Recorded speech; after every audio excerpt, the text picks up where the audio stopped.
आज मी तुम्हाला सांगणार आहे की धर्मनाथ बीज म्हणजे नक्की काय। माघ महिन्यातील द्वितीय तिथीला धर्मनाथ बीज असे म्हणतात। या तिथीला नागपंथात विशेष असे महत्त्व आहे। या दिवशी श्री गोरक्षनाथांनी धर्मनाथास अनुग्रह देऊन दीक्षा दिली। त्यावेळेस सर्व देवी देवतांना आमंत्रित केले होते।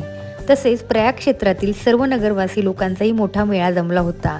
या दिवशी भव्य अन्नदान झाले व श्री गोरक्षनाथांनी आपल्या हातांनी सर्वांना प्रसाद दिला होता।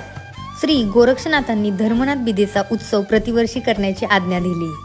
गोरक्षनाथाने आपल्या किमयागिरी नामक ग्रंथात असे लिहिले आहे की आपापल्या शक्तीनुसार जो कोणी या बिदेचे व्रत करील त्याच्या घरी दोष, दारिद्र्य, रोग आदी करून विघ्ने स्वप्नात सुद्धा येणार नाही। त्या पुरुषाचा संसार सुनियंत्रित चालेल, प्रत्यक्ष लक्ष्मी त्याच्या घरी वास्तव्य करेल। या विधीसाठी नैवेद्य म्हणून ज्वारीच्या पिठाची आंबील, घेवड्याची भाजी, हरभऱ्याच्या घुगऱ्या आणि बाजरीच्या भाकरीचा मलिदा आपण करतो। तुमच्या इथे धर्मनाथ बीज करत असाल तर मला नक्की कमेंट करून सांगा।